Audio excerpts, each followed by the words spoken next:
Hi, everybody. Thanks for joining us. Andy Lightbody, Rocky Mountain Television and Outdoor Adventures. Well, as you can see, we're sitting out here on the ice. In fact, about, I would say 20 to 25 inches sitting out here in front of us. And joining us is Robby Richardson from SportFish, Colorado. Relatively new guiding service up here in the area, but hey, thus far we like what we see. Robby, thanks for taking the time to join us. You are relatively new, yet I guess you're a hardcore lifelong fisherman, aren't you? Yes, and I've been guiding for somebody else for the past 4 years, so I'd like to do things a little differently from now on, and so that's why I just the time now to break away and see what you all can do. Yes. We are, and we're not going to tell anybody where we're at, but we're on some private properties today, and we're ice fishing. We've seen some nice brook trout. We've seen some monster nice rainbows with lots and lots of color. Where all can I fish with you if I want to here in Colorado? We are permitted for 11 Mile Reservoir, Antero Reservoir, Blue Mesa Reservoir, and some private water, as you said before. And we can catch anything from kokanee salmon, rainbow trout, brown trout, Mackinac Lake trout to northern pike, depending on which body of water we target. Now, you give the client the choice. You ask them what they would like to fish for, primarily?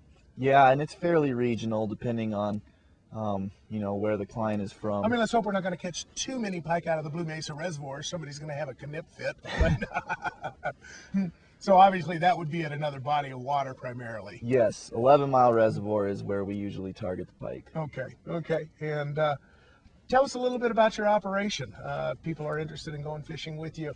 You know, I'm a hardcore ice fisherman and have been for years, but hey, you don't necessarily cater to me. You want the guy who's barely knows that's the pointy end and it goes towards the water, right?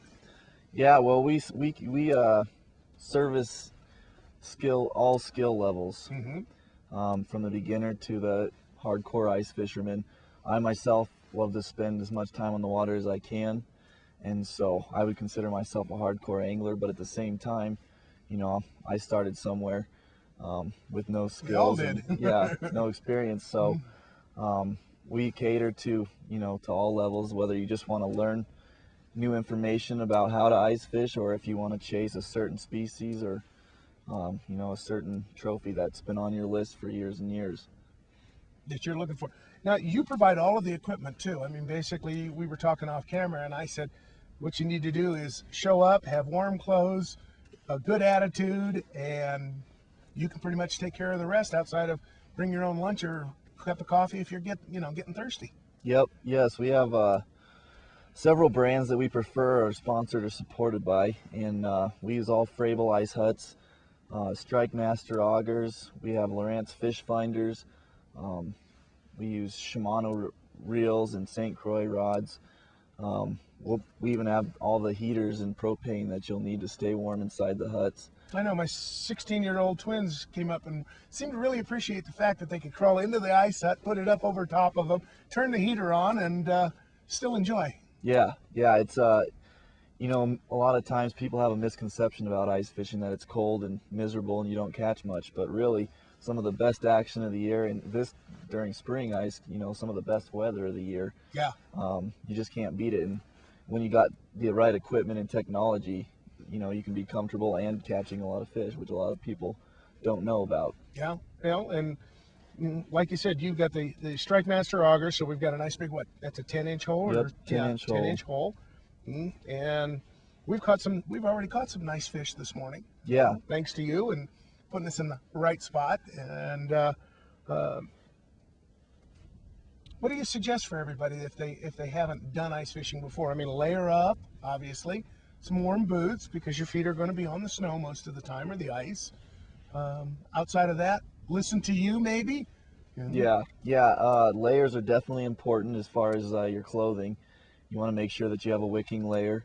We probably won't be doing too much sweating, but it's always important not to have that cotton layer that's going to hold moisture regardless. And you want to be able to shed. Like this morning, it was a little chilly when we started off. Now we've got sun, and you know, it's And if later we in the didn't have day. to wear the microphones, we wouldn't have our coats even on at the moment. It's nice and warm. Yeah, it's that comfortable. So you want to be able to shed with the changing temperatures. Yeah, warm boots, preferably waterproof boots, are you know, what we'd like to see. But once we're set up in the ice huts, you're going to be pretty warm. You can get your feet off of the snow, and so we have some leverage there. And with the waters that you go and you go ahead and fish, you've got snowmobiles too, right? That you got access to get them out. So it's not going to be, come on, we only got to walk 4.5 miles up that ridge. Exactly. Yeah. For the waters that we are allowed to use, you know, snowmobiles, we will be using those to prevent or to minimize the amount of walking that we have to do. Well, I got to save my strength to catch those big fish you're going to put Exactly. me on, don't I? All right. Robbie, as we wrap this up, people would like more information about your organization and where you can go and things like that. Maybe even some pictures and some video of some of the trophy fish. Where would you like them to start out at?